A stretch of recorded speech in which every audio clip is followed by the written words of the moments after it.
સાહેબ, બહુ ધંધો કરતા તો નથી આવડતું, પણ શૂન્યમાંથી સર્જન કર્યું છે, ઈશ્વરે કરાયું છે. હું તો એક નિમિત્ત છું, પણ બધાની ફિંગરપ્રિન્ટ અલગ છે. એક ઝાડ ઉપર બે પાંદડા અલગ છે, તો કોઈ કોઈના જેવું ના થઈ શકે, કોઈ કોઈના જેવો બિઝનેસ ના કરી શકે. આપણે ગમે એટલા હોશિયાર હોય, લોકો કરોડો રૂપિયા કમાતા હોય, પણ જે ધંધામાં આપણી ચાંચ ડૂબતી ના હોય ને, એ ધંધામાં કદી પડવું નહીં. આ પહેલો નિયમ. ચલો શેર બજાર પાસે થઈ જશે, ચલો ફેક્ટરી નાખીએ, ખબર જ નથી. ગાડીનો પ્રવાહ ચાલે છે અને બધાને પૈસા જોઈએ. તમે જુઓ સાહેબ, હમણાં જ મેં એક સરસ વાત કહી હતી કે બધાને પર્વતની ટોચ પર જવું છે, ટોચ પર જગ્યા ઓછી છે, જવું છે બધાને, એટલે ટ્રાફિક તો રહેવાનો, પણ ટોચ પર જઈને તો ઝંડો ફડકાઈને પાછા આવવાનું છે. ત્યાં તો વધારે વાર રહેવાય નહીં. એવરેસ્ટ પર જાઓ, 6 મહિને એવરેસ્ટ પર પહોંચો, પણ ત્યાં જઈને શું કરવાનું? ભારતનો ઝંડો ફોટો 2 મિનિટમાં નીચે.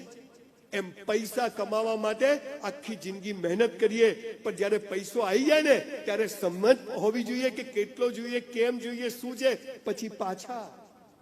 આ તો હમણાં ઊંઝા મારા એક ફ્રેન્ડના ગયો તો એના બાપા 80 વર્ષના. મેં તું કાકા કેમ છો? આ બાજુનું ખેતર લેવાઈ જાય તો સારું. મેં તું ડોહા મરી જાઓ ને, હવે કેટલું ભેગું કરશો? ये दिल मांगे मोर. સાહેબ, થોડીક નાનકડી 5, 7, 10 વાતો કરવી છે મારે તમને. હું કોઈ શિખામણ આપવા નથી આવ્યો, મને જરાય, હું બિલકુલ સભાન છું કે હું કોઈ બહુ મોટો બિઝનેસમેન કે બહુ સ્પીકર નથી, પણ નાની નાની વાતો સરળ રીતે તમને કહું અને શીરાની જેમ તમને ઉતરી જાય તો હું માનું છું કે આજનું આ સમિટમાં મને બોલાવ્યું એ સફળ કહેવાશે. બહુ મોટી વાતોથી બિઝનેસ નથી થતા સાહેબ, પણ નાની નાની વાતો તમે કરો, અને એ એવી વાતો છે જે ઈશ્વરે કહી. આ પૃથ્વીનું સર્જન થયું ત્યારે ભગવાને કહ્યું હતું કે હે મનુષ્ય, તું આમ કર, હું તને બધું જ આપીશ. ગીતાનો 4થો અધ્યાય એનો 13મો શ્લોક શું કહે છે? મેં જન્મને આધારે જાતિઓ નથી બનાવી, મેં કર્મને આધારે જાતિઓ બનાવી છે. તું જેવો કર્મ કરશે એવો તું ઓળખાશે. હું હમણાં અહીંયા આવ્યો, સામે પાનના ગલ્લા હતા, ખબર નહીં આપણા છોકરાઓ કયા સમાજના, આટલે પેન્ટ પહેરે. મેં પકડેલા, મેં કીધું શું છે? મને કે લો વેસ્ટ. હાલા તારે વેસ્ટ જ ક્યાં છે? ખેંચો તો ઉતરી જાય. બટણો ખુલ્લા હોય, હાથમાં મસાલો હોય, સમાજ માટે કોઈ કરવું છે, તારા માટે કર, સમાજ ચૂલામ જશે. ખબર જ નથી. અને હવે તો છોકરાઓ નવું શીખ્યા છે, બાપાના પૈસા ગણે. બાપા પાસે 4 ફ્લેટ છે, 10 વીઘા જમીન છે, અહીંયા આવું છે, આપણે મજા કરો. પણ થોડોક પાલનપુરનો વતની છું, બહેને કહ્યું એમ, ચંદ્રકાંત બક્ષીનો, મારી જબાન બહુ ખરાબ છે પણ દિલ બહુ સાફ છે. મને જનરલી લોકો બીજી વાર નથી બોલાવતા, સરદાર ધામવાળાએ 5મી વાર બોલાવ્યો છે, એટલે વેવાઈ આવીશું એટલે બોલાવતા હતા. તો પટેલની ભાષા હરખી જ હોય, પટેલે કોડિયા ફાડ જ બોલે ને, જે હોય ચોખ્ખું કહી દે, ભાઈ ગમે ગમે ને, કે જ્યાં જે થાય તોડ લે.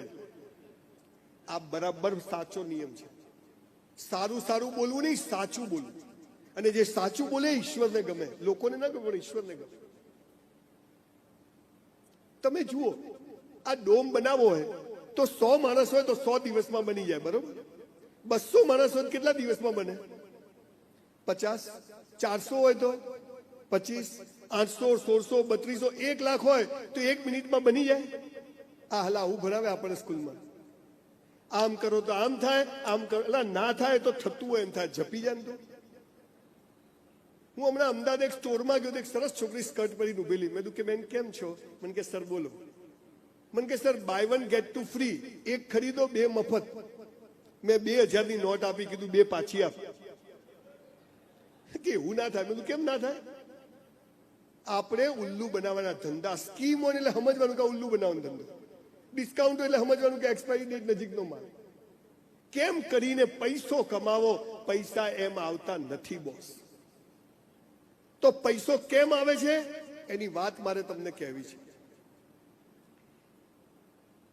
આપણે કેવા થઈ ગયા છે, આપણે ધંધો કરવો છે પણ આપણે કેવા થઈ ગયા. એક બેન કેળાની લારી પર ગયા કે કેળા શું ભાવ આપ્યા? પેલી બેન કે 50 રૂપિયા ડઝન. હા હા, તું તો લૂંટે છે, પેલી લારી પર તો 20 રૂપિયા મળે છે, તો કે ત્યાંથી લઈ લો. પણ કે ત્યાં છે નહીં. તો પેલો લારી વાળો માં બેટો શું કે બેન મારી પાસે નહીં હોય ને તો હું 5 રૂપિયા ડઝન આપીશ. ના હોય એનોય વેપાર કરે. મારું ના ચાલે, હાલા તારું બી ના ચાલવું જોઈએ. આ જે માનસિકતા, બીજાને નીચા બતાવીને આગળ વધવાની જે હરીફાઈમાં આપણે પડ્યા છીએ, એમાં ઈશ્વર જેવી કોઈ શક્તિ છે અને એના જે નિયમો છે ભૂલી ગયા છીએ, એટલે કોઈ સુખી નથી.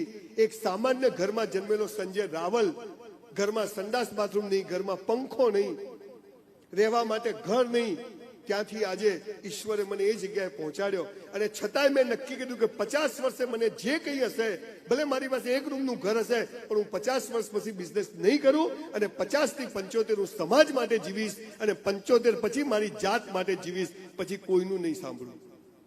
અને મેં ખરેખર 50 વર્ષે બધું દીકરાને સોંપી અને હું માત્ર સેમિનાર્સ કરું છું અને એક યુનિવર્સિટી બનાવવા માટેની કોશિશ કરું છું કે ઓક્સફર્ડ અને કેમ્બ્રિજ જો આ દેશમાં બની શકે, તક્ષશિલા અને નાલંદા જો આવી યુનિવર્સિટીઓ આ દેશમાં હોય, તો એક 650 એકરમાં સ્કિલ યુનિવર્સિટી કેમ ના બની શકે? અને આ યુનિવર્સિટીમાં એડમિશન કોને મળશે? મેરિટ લિસ્ટમાં સૌથી ઉપર કોણ?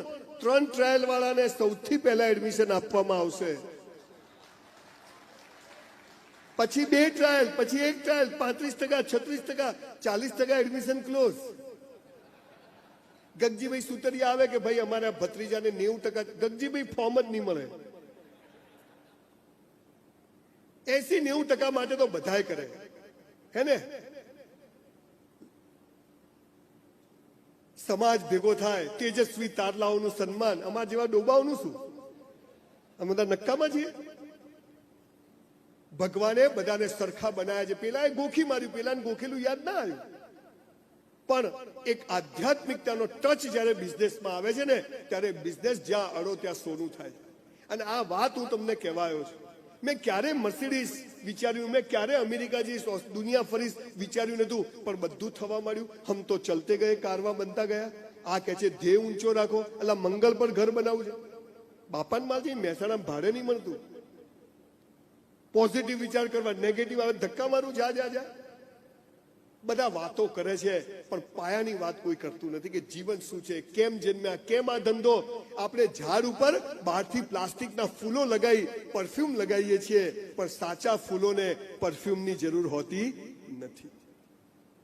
રિયાલિસ્ટિક લાઈફ કેમ જીવી શકાય અને ઓટોમેટિક બિઝનેસ આપણો ચાલે, એવી થોડીક વાતો છે જે મારે તમને શેર કરવી છે. 5000 પુસ્તકો વાંચ્યા, 450 બાયોગ્રાફી વાંચી, સૌજીભાઈ જેવા ને વોરેન બફેટ 100 કરોડપતિઓ જોડે બેઠો, અને જે ચીજ મને સમજ પડી કે આમની સફળતાનું રહસ્ય શું.